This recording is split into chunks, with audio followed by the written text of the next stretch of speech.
ہلاکت ہے نمازیوں کے لیے، تباہی ہے نمازیوں کے لیے۔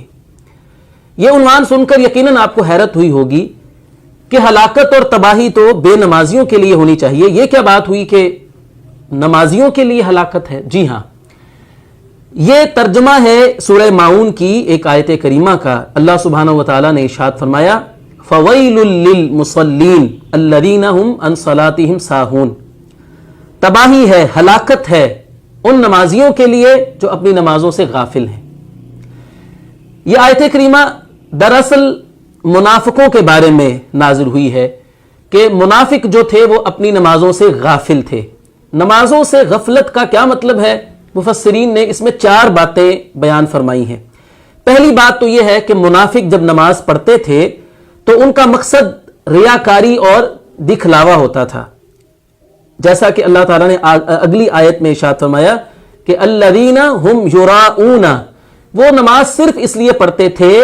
کہ لوگوں کو دکھائیں کہ ہم مسلمان ہیں، کیونکہ انہیں اپنے آپ کو مسلمان ثابت کرنے کے لیے مسجد میں جا کر نماز پڑھنا پڑتی تھی۔ اگر وہ نماز نہ پڑھتے تو لوگ ان کو مسلمان ہی تسلیم نہ کرتے، تو صرف لوگوں کو دکھانے کے لیے وہ نماز پڑھا کرتے تھے، اور جب لوگوں سے ادھر ادھر ہو جاتے اور پھر نماز چھوڑ دیتے۔ نمازوں سے غافل ہونے کا دوسرا مطلب یہ ہے کہ وہ نماز کو اس کے وقت سے لیٹ کر کے پڑھتے تھے، جبکہ نماز تو اللہ تعالیٰ نے ایمان والوں پر وقت مقرر پر ادا کرنا فرض کی ہے، ان الصلاۃ کانت علی المؤمنین کتابا موقوتا، لیکن منافق کیا کرتے تھے کہ نماز کو لیٹ کر کے پڑھتے تھے۔ منافقوں کی نماز کی ایک تصویر کشی صحیح مسلم کی ایک حدیث میں اللہ کے رسول صلی اللہ علیہ وسلم نے کی ہے۔ فرمایا کہ منافق جو ہوتا ہے وہ عصر کی نماز کے لیے انتظار کرتا رہتا ہے، پڑھتا نہیں ہے وقت پر نماز، اور جب سورج غروب ہونے لگتا ہے تو اس سے پہلے جلدی سے پھر عصر کی نماز پڑھتا ہے۔ تو یہ نماز کو اس کے وقت سے لیٹ کر کے پڑھنا، یہ بھی نمازوں سے غافل ہونا ہے۔ نماز سے غافل ہونے کا تیسرا مطلب یہ ہے کہ ایک شخص نماز کی کوئی فکر اور کوئی پرواہ نہیں کرتا ہے، اس کے نزدیک نماز کی حیثیت بس اتنی ہے کہ جب کبھی پھنس گیا لوگوں کے سامنے نماز پڑھنی پڑ گئی تو پڑھ لی، اور جب دل کیا پڑھ لی، جب دل کیا چھوڑ دی، جب فرصت ملی پڑھ لی، اور جب وقت نہ ملا دنیا کی مصروفیات میں سے تو چھوڑ دی۔ یہ بھی نماز سے غافل ہونا ہے۔ اور چوتھی بات نماز کے غافل ہونے میں یہ ہے کہ ایک شخص نماز پڑھتا ہے، ساری نماز پڑھ جاتا ہے، لیکن اس کو معلوم ہی نہیں ہے کہ اس نے پڑھا کیا ہے، نماز کے ترجمے میں غور نہیں کرتا ہے، نماز میں خشوع و خضوع نہیں ہے،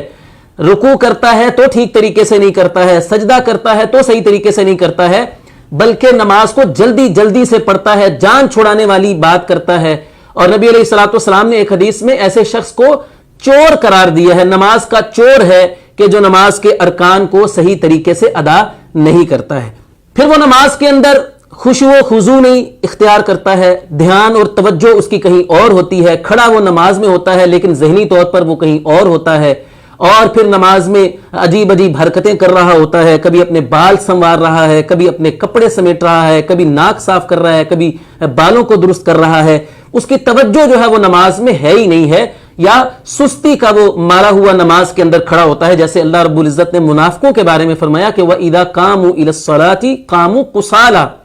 کہ جب نماز میں کھڑے ہوتے ہیں تو سستی کے مارے جو ہے نا وہ کھڑے ہوتے ہیں۔ تو ناظرین، یہ وہ نمازیوں کی قسم ہے جن کے بارے میں اللہ سبحانہ وتعالی نے فرمایا کہ نمازیوں کے لیے ہلاکت ہے، کہ جو توجہ کے ساتھ نماز نہیں پڑھتے ہیں، وقت پر نماز نہیں پڑھتے ہیں، اور نماز کی فکر نہیں کرتے ہیں، اور نماز کو وقت پر ادا نہیں کرتے ہیں۔ تو اللہ رب العزت کو کیسے نمازی مطلوب ہیں؟ جو نماز کو پابندی کے ساتھ ادا کرتے ہیں، نماز کو وقت پر ادا کرتے ہیں، با جماعت ادا کرتے ہیں، خشوع و خضوع کے ساتھ ادا کرتے ہیں، نماز کے سارے ارکان بڑے اطمینان کے ساتھ ادا کرتے ہیں، سنت کے مطابق نماز ادا کرتے ہیں۔ تو ہمیں نمازی بننا ہے، پکے نمازی بننا ہے جو اللہ رب العزت کو مطلوب ہیں، نہ کہ ایسے نمازی بننا ہے کہ جن کے لیے اس آیت کریمہ میں ہلاکت اور تباہی کی وعید سنائی گئی ہے۔